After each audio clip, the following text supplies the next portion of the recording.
Welcome to Kenton's videos. Enjoy the video.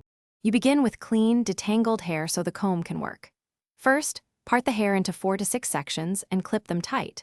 Once done, wet each section or apply a thin layer of conditioner to slow movement.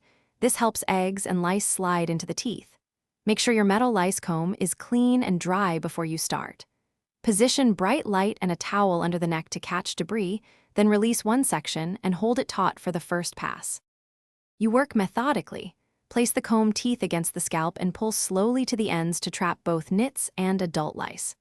Once done with a pass, visually inspect and wipe the comb on a towel or paper towel. This prevents retransfer. Make sure to overlap rows by about 1/2 inch so nothing is missed. Continue 5 to 10 passes per section, varying angle to catch hidden nits, and rinse comb periodically to maintain tooth spacing and prevent. You finish by shampooing to remove loosened debris, then perform a final comb through to confirm clearance. Once done, sterilize the metal comb in hot soapy water and dry thoroughly. Store it separate from other tools. Make sure to schedule a follow-up combing in 7 to 10 days to catch newly hatched nits. If the comb clogs or teeth bend, stop and clear it with a fine toothpick or replace it. That ensures continued effectiveness and prevents hair damage. Thanks for watching. Consider subscribing if we helped you.